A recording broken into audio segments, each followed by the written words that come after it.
Hello students, welcome to Raghav Pathshala. Last class में हमने आपके प्रश्नावली जो 7.3 थी उसको हमने ख़त्म किया था और उम्मीद है कि बढ़िया तरीके 7.3 के आपको फॉर्मूला याद थे। तो 7.3 में ज़्यादा कुछ था नहीं, एकदम सिंपल सा काम था। वैसे ही 7.3 थी, वैसे के वैसे 7.4 है। अगर आपको सूत्र याद नहीं, आपके सामने सूत्र लिखे हुए दिखाई दे रहे होंगे, 6 सूत्र हैं। अगर आप 6 सूत्रों को बढ़िया तरीके से याद कर लेते हो, मारवाड़ी में कहते हैं ना, गोट लेते हो अगर पूरा बढ़िया तरीके से, रात को 2 बजे भी उठा के कोई आपसे पूछे बेटा इसका फॉर्मूला क्या होता है, अगर आप फॉर्मूले बताने में सक्षम हो तो 7.4 में आपको किसी तरह की समस्या नहीं आएगी। इतनी सिंपल 7.4 है। हर प्रश्नावली के अंदर सूत्र है। पहले वाले कंसेप्ट तो लगेंगे, 7.3 तक के जो नॉर्मल समाकलन होता कैसे वो तो लगेंगे, बट सूत्र बनाना बहुत जरूरी। शुरू करते हैं। बिल्कुल 10 मिनट का लेक्चर ही नहीं है, पूरा शानदार तरीके से कल की क्लास में एग्जाम्पल लेके आऊँगा, फिर क्वेश्चन से, और 7.4 हो जाएगी। सूत्र याद है तो मैं जब सूत्र लिखूँ तो आपके दिमाग में ऐसा रिग्रेट नहीं रहना चाहिए मेरे को सूत्र याद नहीं। तो 6 सूत्र आपके सामने हैं। कुछ विशिष्ट फलनों के समाकलन, कुछ विशिष्ट फलन होते हैं जिनका समाकलन है। जैसे यहाँ भी 6 लिखे हुए। थोड़े दिनों बाद हम 7.7 में चलेंगे। कौन सी प्रश्नावली? 7.7 के अंदर। 7.7 के अंदर इनके सूत्र आएंगे अंडर रूट वाले, ये ऊपर रहेंगे, बटा में नहीं रहेंगे, ये ऊपर रहेंगे, हर में नहीं रहकर अंश में रहेंगे।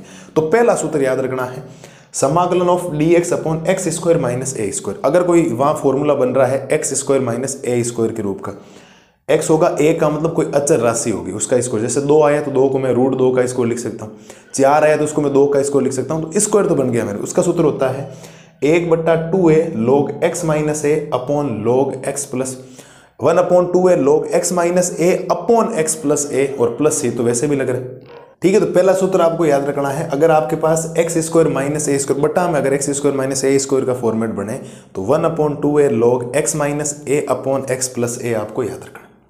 इसका उल्टा भी हो सकता है, ए स्क्वायर माइनस एक्स स्क्वायर आ जाए तो बाकी ऊपर वाला सेम है, लेकिन ध्यान रखना यहाँ गलती में बच्चे जल्दबाजी में ए माइनस एक्स कर देते हैं। यहाँ ऊपर ए प्लस एक्स होगा, नीचे होगा ए माइनस एक्स और plus c. X square plus ए स्क्वायर का नीचे फॉर्मेट बने, एक्स स्क्वायर प्लस ए स्क्वायर का बने तो 1/a tan inverse x upon a plus c बन जाएगा। अब ये तो बिना रूट के हो गए। बिना रूट में 3 फॉर्मूले हैं। अगर x square minus A square का फॉर्मेट बने तो 1/2a log x minus a upon x plus a.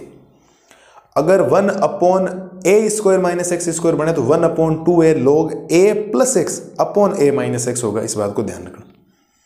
और अगर आपके पास एक्स स्क्वायर प्लस ए स्क्वायर या ए स्क्वायर प्लस एक्स स्क्वायर एक ही बात है, प्लस में तो आगे पीछे कहीं हो, तो 1/a tan inverse x upon a plus c, ये फॉर्मूला आपको ध्यान रखना।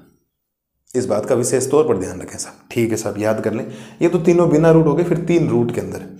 और रूट के अंदर अगर आ गया एक्स स्क्वायर प्लस ए स्क्वायर तो log मापांक of x plus under root of X square plus A square आपके पास में फॉर्मूला हो जाएगा। सिंपल से है, याद आपको करने पड़ेंगे, दूसरा कोई ऑप्शन ही नहीं। मैं कह दूं नहीं बिना याद करे भी सॉल्यूशन हो जाएगा तो रत्ती वर्गा नहीं होगा। प्रत्येक सवाल में आपको सूत्र लगाना पड़ेगा। 7.4 में कोई मानने वाला कुछ है ही नहीं। हाँ, मानेंगे तो एक समीकरण नॉर्मल सा बना सकते हैं, बट सवाल तो करना ही पड़ेगा आपको। ठीक है, तो under root of X square plus A square का फॉर्मेट log मापांक of X plus under root of X square plus A square होता है। 5वां हो गया X square minus A square का, प्लस की जगह क्या आ गया माइनस, तो यहाँ पर भी प्लस की जगह, यहाँ प्लस की जगह माइनस नहीं, केवल और केवल यहाँ चिन्ह चेंज हो गया, बाकी सेम है। और अगर ए स्क्वायर माइनस एक्स स्क्वायर हो गया अंडर रूट के अंदर, वो बनेगा साइन इनवर्स एक्स अपॉन ए। मैंने किताब से हटकर लिखा, आगे पीछे लिखा, ताकि मैं फॉर्मेट साथ में बढ़ाना चाह रहा हूँ। इतना ही इंट्रोडक्शन है। इनको मैं साथ साथ लिखवाता तो भी ऐसा होता, वरना पहले लिख के काम खत्म कर दिया, ताकि एक ही दिन के अंदर इंट्रोडक्शन भी वीडियो अपलोड कर दूं प्लस साथ में एग्जाम्पल कर दूं, दोनों आपके साथ में मिला के घंटे भर का लेक्चर हो जाए। इस बात को ध्यान रखना। तो ये है आपके सामने कुछ विशिष्ट फलनों के समाकलन। एक ही बात कहना चाहूँगा साहब, अगर याद नहीं हुए तो 7.4 समझ में नहीं आएगी, नहीं आएगी, नहीं आएगी। सीधा स्पष्ट वर्डों में, फालतू कोई घुमा फिरा नहीं रहा हूँ आपको। मैं अगर ये बोल दूँ कि नहीं याद करोगे तो भी काम चल जाएगा तो झूठा हूँ मैं एकदम। इस बात को ध्यान रखना। याद करना पड़ेगा, मतलब याद करना ही पड़ेगा, दूसरा कोई ऑप्शन नहीं है आपके पास, कोई भी ऑप्शन। याद करिए इन सवालों को, इस बात को ध्यान रखना। एक एक चीज़ का कंसेप्ट क्लियर करिए, हर चीज़ लिखिए। फॉर्मूले याद नहीं हो रहे हैं तो घूमते घूमते याद कीजिए, बैठते बैठते, सोते उठते बैठते, कैसे भी याद हो, याद होना चाहिए। 7.3 में जिसको याद नहीं था उसको इतनी परेशानी आई होगी, हालत ख़राब थी सवालों में, सूत्र त्रिकोण में तो याद नहीं थे। और जिसको याद था उसको 7.3 तो अभी क्लियर है, मुझे पता है। 4-5 सालों का एक्सपीरियंस से बता रहा हूँ, उसको पूरी चीज़ें क्लियर है। जिसको फॉर्मूला याद नहीं था उसके गड़बड़ थी।